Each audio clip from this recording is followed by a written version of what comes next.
포뮬러1이 요즘 꽤 큰 움직임과 깊은 고민의 시기를 맞이하고 있습니다. 세바스티안 페텔은 레드불에서 트랙박 역할을 진지하게 고려하기 시작했고, 캐딜락은 드디어 세르히오 페레즈 주도로 실전 테스트에 돌입했죠.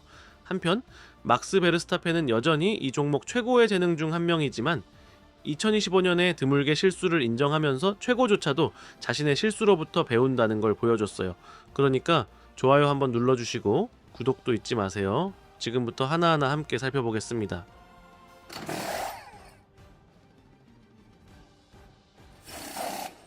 상파울루 그랑프리 주말 동안 세바스찬 베텔이 처음으로 직접적으로 레드불 복귀설에 대해 입을 열었습니다. 그에 따르면 실제로 구체적인 협상이 오간 건 아니지만 앞으로 팀에서 어떤 역할을 맡을 가능성을 배제하지는 않았어요. 이 발언 하나만으로도 패독 안에서 경계심과 기대감이 동시에 커졌죠. 레드불과의 깊은 역사 속에서 베텔이라는 이름은 여전히 강한 영향력을 가진 존재예요.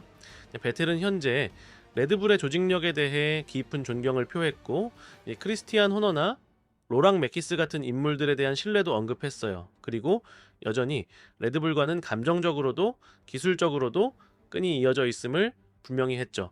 이번 루머의 핵심은 레드불 주니어 프로그램을 총괄하고 있는 헬무트 마르코의 후임 자리입니다. 그 역할에 베텔이 어울린다는 얘기가 자연스럽게 나오고 있어요. 단지 월드 챔피언이라는 경력뿐 아니라 포뮬러1을 향한 그의 윤리적 시선, 교육적 접근, 그리고 비판적 사고방식이 이 역할에 잘 맞기 때문이죠. 베텔은 과거의 전설을 미래의 혁신으로 연결해 줄 수 있는 인물입니다. 챔피언으로서의 경험, 그리고 지금 시대에 포뮬러1을 보는 관점 모두를 갖췄죠.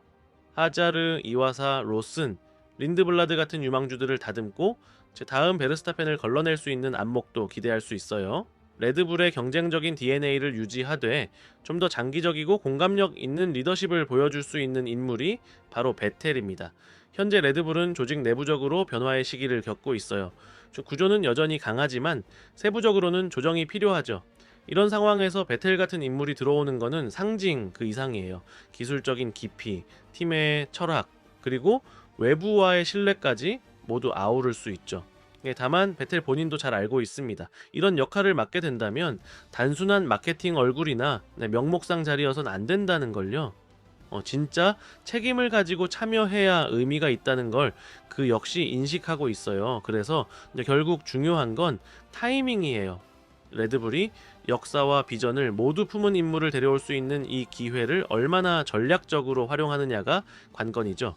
그리고 베텔 역시 지금 이 순간에도 패독에서 깊은 존중을 받고 있는 존재입니다. 그가 돌아오게 된다면 그건 단지 빈자리를 채우는 게 아니라 팀의 가치를 더하는 일이 될 겁니다.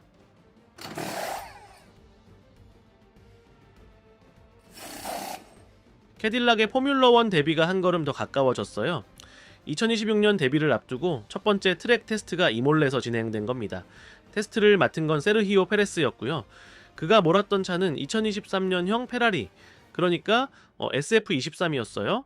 네, 겉으로 보기엔 단순한 복귀처럼 보였지만 실은 캐딜락 팀에게 중요한 운영 리허설이었죠.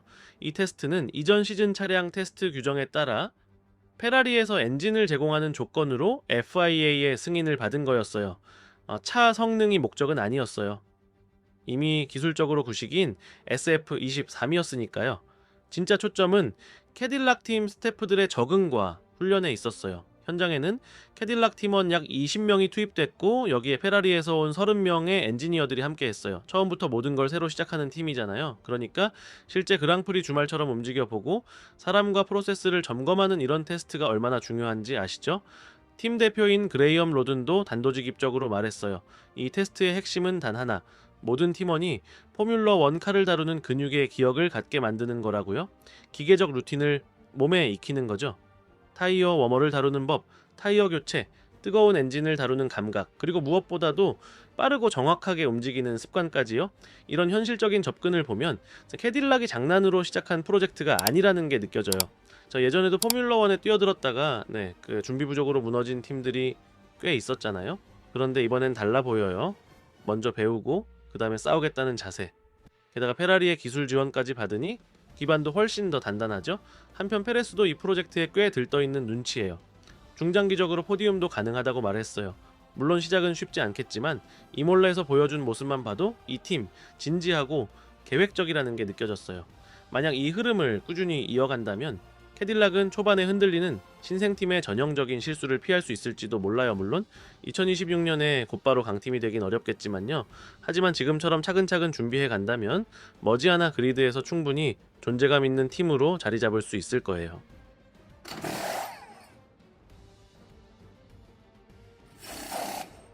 막스 베르스타펜은 원래 공격적인 스타일, 철저한 집중력, 그리고 어떤 차를 몰아도 최대한의 성능을 끌어내는 능력으로 유명하죠. 하지만 아무리 위대한 선수라도 흔들릴 때는 있는 법입니다. 이번 스페인 그랑프리에서 있었던 일이 그랬어요. 드물게 베르스타펜 본인도 잘못을 인정했거든요. 메르세데스의 조지 러셀과 충돌한 그 사건 말이에요. 네덜란드 바이아플레이 인터뷰에서 그는 솔직하게 털어놨습니다. 그날 일요일 여러 가지 일이 겹치면서 스스로 짜증이 났다고 하더라고요.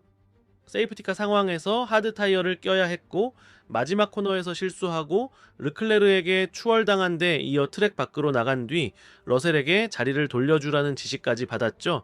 그 일련의 흐름에 감정이 격해진 베르스타펜은 결국 무리하게 움직이다가 러셀의 차를 살짝 들이받았고 그 대가로 10초 페널티를 받게 됩니다. 문제는 이게 단순한 실수가 아니라는 점이에요. 챔피언답지 않은 행동이었고 무엇보다도 위험했어요. 충돌 자체는 크지 않았지만 의도적으로 일어난 상황이라는 게 더 심각하죠. 결국 그날 챔피언십에서 귀중한 포인트를 잃었습니다. 그 한 번의 감정 폭발이 없었더라면 지금쯤 순위 싸움에서 더 가까이 다가갈 수 있었을지도 몰라요. 베르스타펜은 자신에게 항상 100%를 기대한다고 했어요. 그래서 스스로 부족하다고 느끼는 순간 그 좌절감이 분노로 이어지는 거죠. 이번 스페인에서는 모든 신호가 빨간불이었다고 표현했는데 그만큼 순간적인 감정이 판단력을 흐리게 만든 겁니다. 늘 자신을 몰아붙이는 성격이기에 그 집중과 폭발 사이의 경계가 아주 얇다는 걸 그도 잘 알고 있어요. 하지만 정말 인상 깊었던 건 그 실수 자체보다 그걸 공개적으로 인정했다는 점이었어요.